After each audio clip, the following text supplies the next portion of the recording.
Welcome to WEREX, where horror dwells and shadows are born. Before we dive into the depths of this dark tale, don't forget to support the channel by subscribing and liking so you can receive all the latest news. Tonight, we won't just listen to a story, but a journey into the philosophy of horror, a journey from which you may never return the same.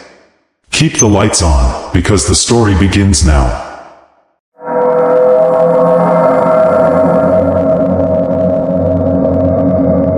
On a cloudy October evening, 18-year-old George walked with sluggish steps toward the small village where his grandparents lived.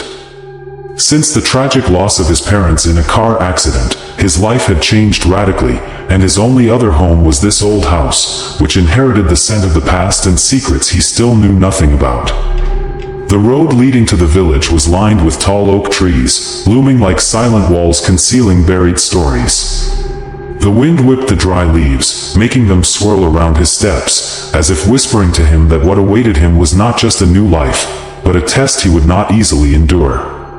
When George arrived at the gate of the large house, he was greeted by his family, his grandfather with his thick white hair, his grandmother with her tender yet stern expression, and his two aunts, who seemed delighted with his arrival.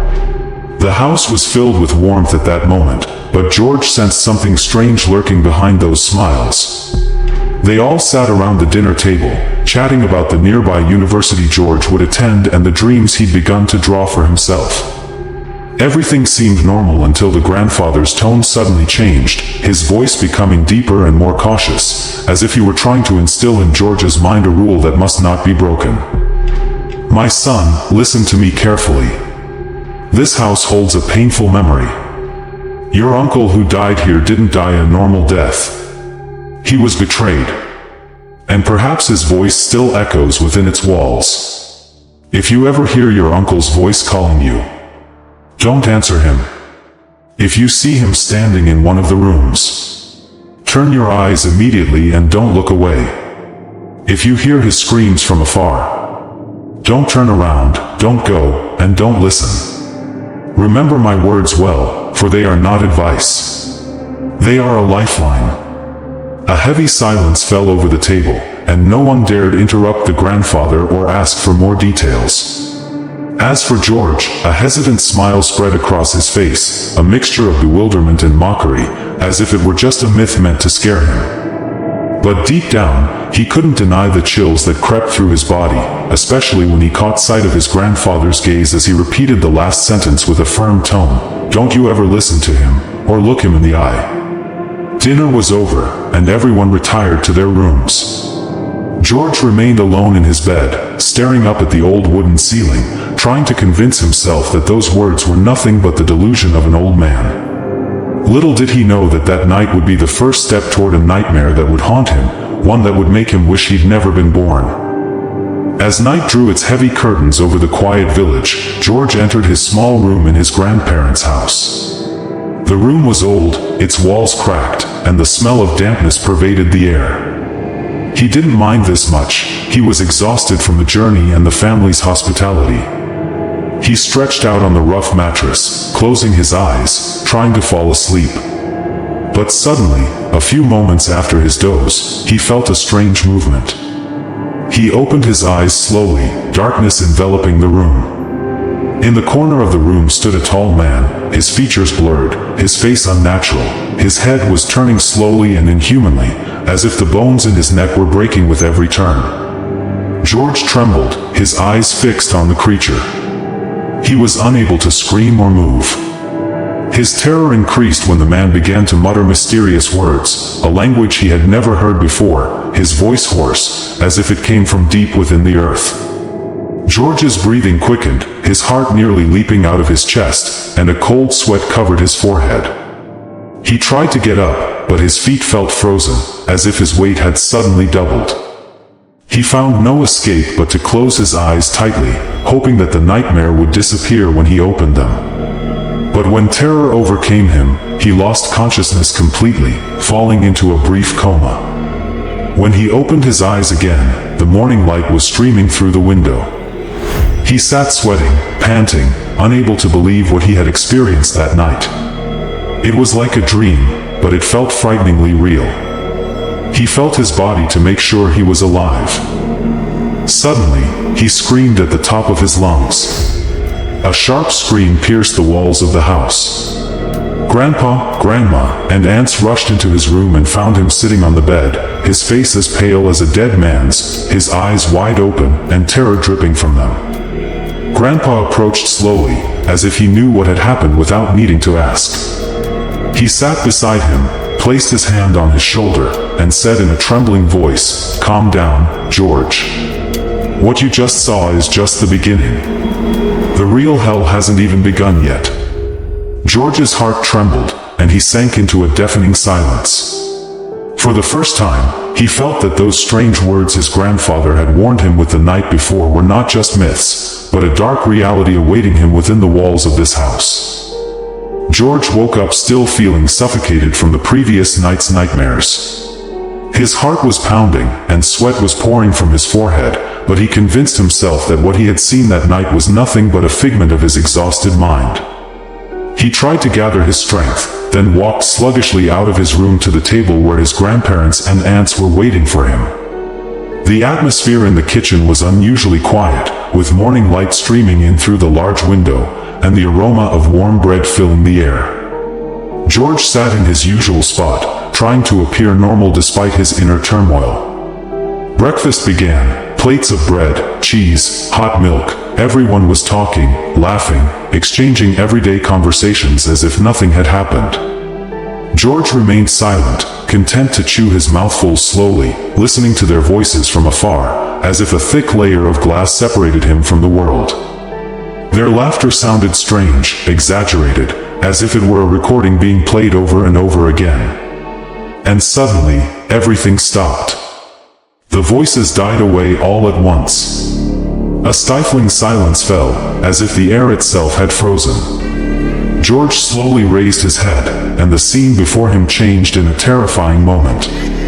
His grandfather, his grandmother, his aunts, all standing around him. Their bodies were as still as statues, but their heads were nowhere to be seen. The severed heads lay on the table in front of him, their faces smiling coldly, their eyes staring directly at him. His blood froze. He couldn't move. The heads of the family at the table began to open their mouths one by one, emitting distorted sounds, a mixture of laughter, screams, and whispers. Meanwhile, the headless bodies stood shrieking in a hoarse unison, like a choir from hell. The spoon fell from his hand to the floor, and his body shuddered violently. Then his scream exploded. A scream that filled the room, nearly tearing his throat out. But, in a fleeting moment, everything was back to normal. The family sat in their normal places, their faces intact, staring at him in astonishment and concern. Everyone was stunned by his sudden scream. His grandmother approached him fearfully. "George, what's wrong?" He continued to breathe heavily, his eyes wandering, his heart pounding as if it wanted to burst out of his chest. He couldn't find anything to say. What he had seen a moment earlier was more real to him than anything else. As he gazed at their suspicious faces, a dark inner voice echoed in his ear. This was only the beginning. He stood up shivering, his body as cold as ice, his heart beating at a rate that threatened to kill him. He couldn't bear to stay with them any longer, as if every minute with them was cutting years off his life. He ran to his room like someone escaping certain death, closed the door, and threw his back against it, as if trying to prevent something invisible from breaking in. He began nervously gathering his things in his bag, his books, his notebooks, his papers, anything that connected him to the university. He didn't want to stay in this place any longer. He just wanted to mingle with the people outside, to see the noise of the streets, the faces of strangers, anything to distance him from this house that had become a prison of terror. He left in a hurry, feeling eyes following him from every corner. Even as he moved away from home, his heart didn't calm down. He arrived at his university, sat in on lectures, took notes, and pretended to pay attention, but his mind wasn't there. Every word the professor said was drowned out by other sounds in his head, mysterious mutterings, distant laughter, the echo of footsteps heard but unseen. When the shift ended, he felt a terrible weight as he walked back. The path to his house was narrower than usual, as if the walls of the buildings were closing in, suffocating his breath. With every step he took, he felt a black shadow creeping behind him. He didn't dare turn around, knowing that something awaited him if he did. When he arrived at the house, he stood for a moment in front of the door. His heart screamed, "Don't come in." But his feet betrayed him. He raised his head toward the window, and there, he saw him. His dead uncle's face was pressed against the glass. His eyes were sunken, lifeless except for a red glow like embers. His smile was distorted, too wide, revealing long, broken teeth and a black tongue dripping with blood. He was staring directly at him, as if he had been waiting for his return for a long time. His blood froze in his veins. He didn't move. He didn't scream. Fear was too heavy for him to let his voice out. But suddenly, his face began to laugh. A soft laugh, then louder, until the sound pierced his ears like nails. He couldn't take it anymore, so he screamed at the top of his lungs and fell to the floor, unconscious. When he opened his eyes, he found himself on his bed. His grandfather was standing beside him, his grandmother was holding his hand, and his aunts were looking at him with eyes full of pity. They didn't say anything, but their silence was more terrible than any words. He knew they knew he was suffering unbearable psychological torture, and that what awaited him in this house had yet to begin. Night had fallen over the village, and an eerie silence filled the place. George was sitting next to his grandfather, while his aunts looked at him with worried eyes, and his grandmothers held his trembling hands in an attempt to comfort him. But behind these familiar faces, there was something else, something gnawing at his heart with terror.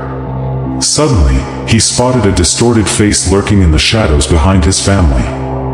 It was his dead uncle's face, its features drawn into a bloody smile, its eyes glowing with inhuman coldness. George's eyes bulged, and his voice trembled as he shouted, "He's behind you, behind you." But his grandfather frowned and stared at him sternly. In a low, sharp voice, he said, "Shut up. Didn't we tell you before? If you see something like this, don't mention it, don't say anything." George trembled even more, his blood boiling in his veins, his blood pressure rising until his head felt like it would explode. His body could no longer bear it, and he fell unconscious, to the astonishment of his family. Hard hours passed until midnight, when George woke up again.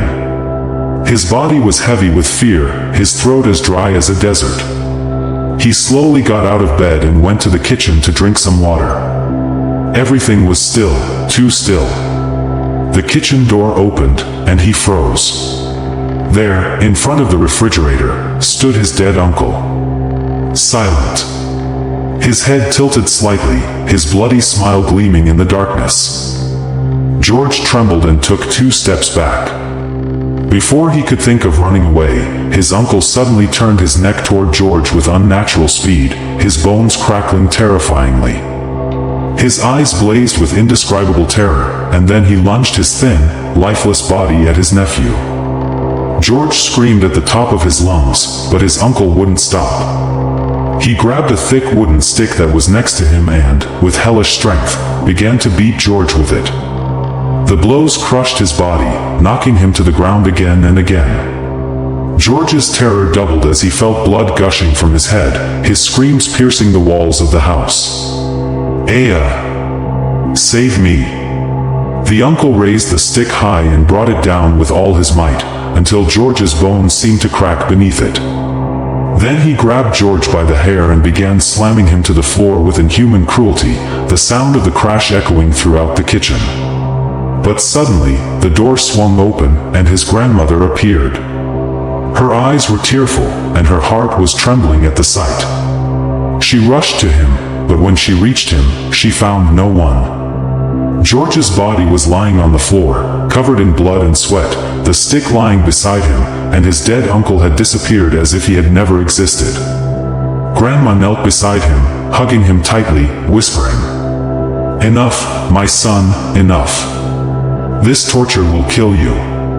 As for George, he was still screaming, torn screams, not knowing if he was alive or trapped in an endless nightmare. After George was pulled from the clutches of his dead uncle, his grandmother carried him quickly to his room, his trembling body collapsing from the severity of what he had been through. Throughout the night, she sat beside him, watching him anxiously, as if she feared he might slip from her grasp at any moment. Her face was pale, and her eyes were filled with fear, but she tried to control herself so that her grandson wouldn't feel the weakness that was beginning to gnaw at their hearts. His aunt, the doctor, entered the room, carrying her trembling medical instruments, and sat beside him, trying to clean a deep wound on his head. Drops of blood were still slowly dripping, while George half opened his eyes, watching cautiously. Every time his aunt's bandage touched his head, he felt the pain ignite a fire inside his brain. Suddenly, he saw something he hadn't expected. Directly behind his aunt stood his dead uncle. His features were distorted, a bloody smile spread across his face, and his eyes stared at George with demonic concentration. He didn't move, didn't speak, just kept smiling, as if he relished George's suffering as he bled. George trembled for a moment, but something inside him changed. It wasn't just fear that controlled him anymore, but something deeper and darker. His voice suddenly rose, a sharp note mixed with anger and madness, so that even his aunt, grandmother, and grandfather, who were watching him, trembled at the words that uttered from him. "You and me, until death. How dare you beat me until you're satisfied, then leave smiling." His voice held a strange power, as if something inhuman was lurking behind it. His gaze burned with anger and hatred, so that the air in the room grew heavy, and darkness seemed to creep deeper into the corners. The dead uncle was momentarily confused. Yes, even that damned entity took a small step back, as if George's voice had pierced his terrifying smile. But his smile returned, wide, bloody, and defiant. And then something unexpected happened. George smiled. A terrifying, cold smile, imitating his uncle's. It appeared on his face as if it didn't belong to a human child, but to something else born of terror. A stifling silence fell over the room. His grandmother covered her mouth with her hand to keep from screaming, and his aunt, the doctor, stopped touching his wound, her fingers frozen in place. His grandfather merely shivered, watching his grandson transform before their eyes. As for the dead uncle, he suddenly disappeared, as if swallowed by darkness. But inside George, something new had awakened. He was no longer the frightened child screaming for help. He was something else, carrying a black hatred, a merciless hatred, a hatred waiting to explode. That night, fear was no longer the master of George's heart. A new monster had been born inside him, a monster that thrived on hatred and blood. George sat at the dinner table, slowly lifting the spoon as if his every movement carried the weight of mountains. His eyes were no longer what they had been. They had turned into two black pits of hatred, a raging fire that no human could bear to look into for long. Something inside him was eroding and growing. This time, it wasn't fear, but dark hatred, a hatred that overflowed beyond his small body's capacity to bear. At the table, his grandfather, grandmother, and aunts watched him in heavy silence. Their fears were no longer focused on the dead uncle haunting them all, but on George himself. His presence among them had become heavier than the terror itself, and they feared what he might do more than they feared the ghost of the dead man. After dinner, George retired to his room.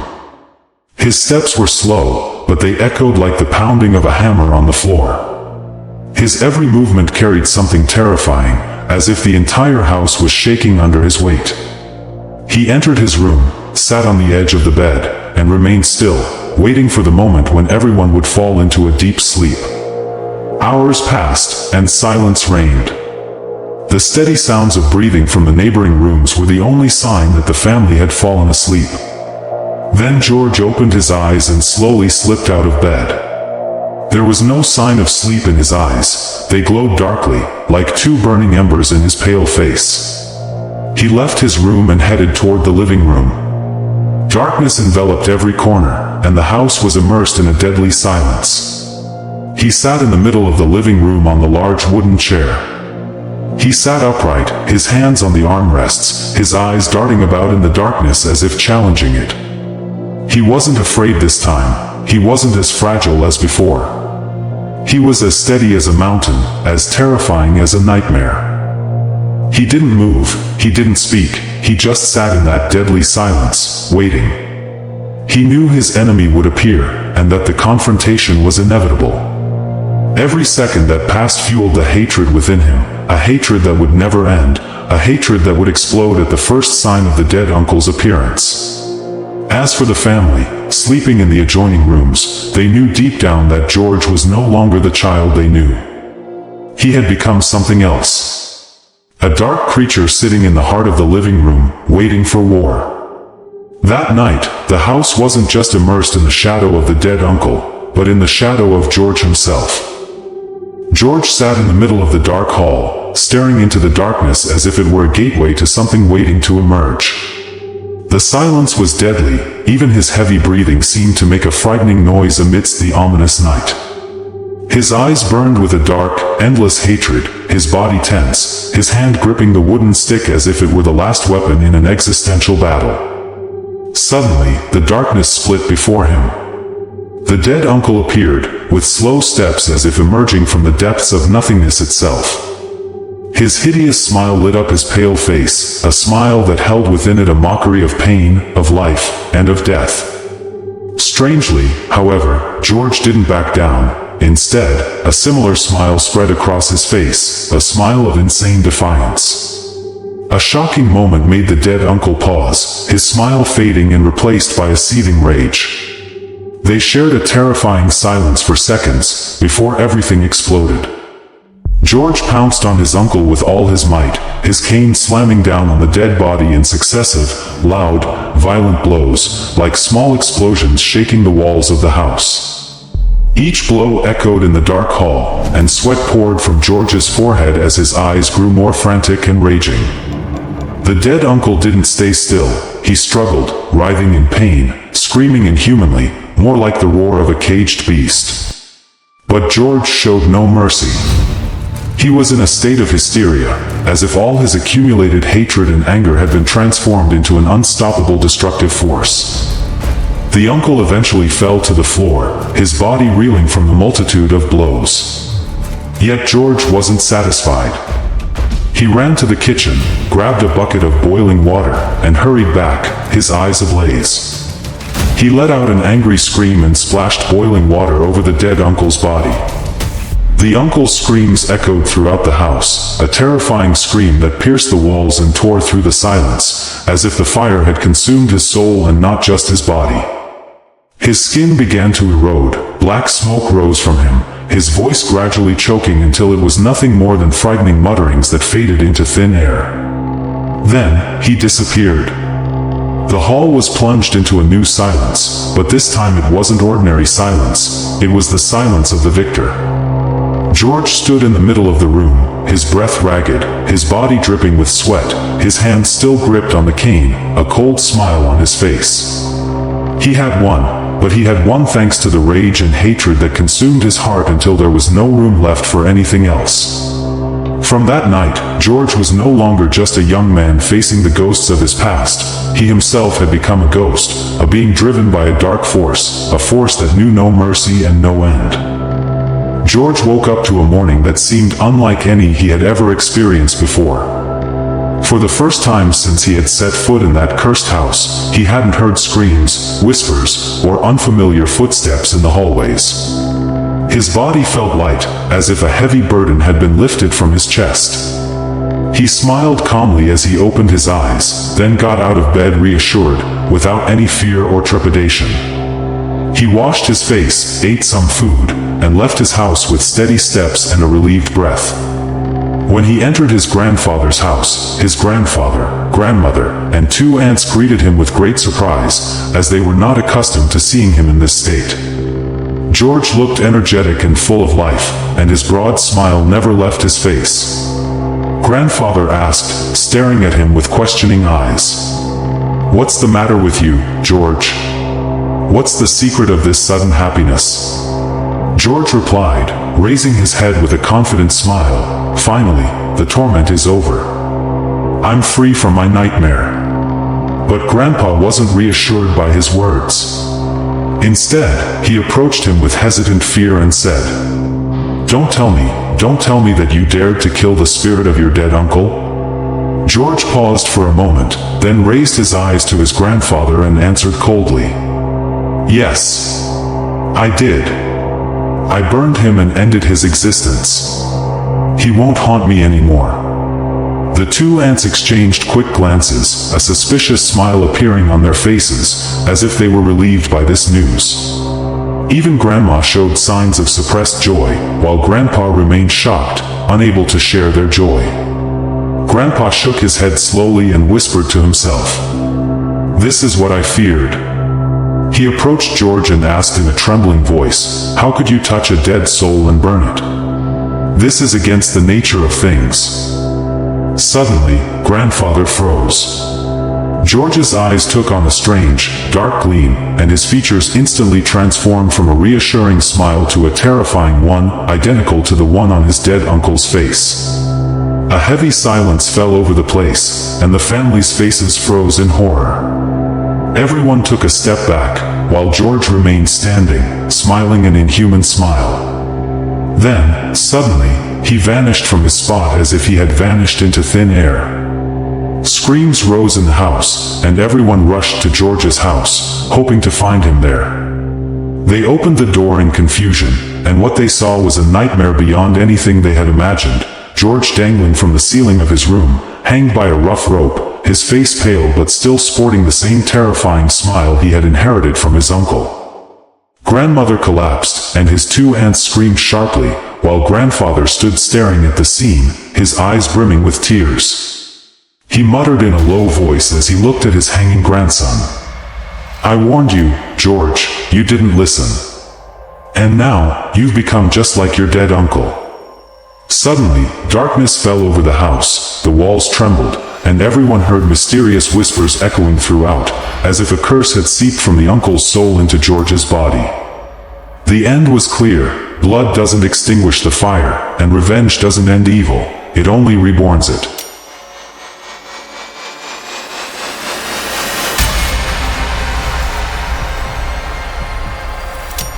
And so, we've drawn the curtain on one of the most terrifying and mysterious stories, but the question remains. Is the story really over, or is darkness still watching you from somewhere? If you enjoyed the story, don't forget to subscribe to the channel, activate the bell button, and leave a like, because what's coming is darker and more terrifying.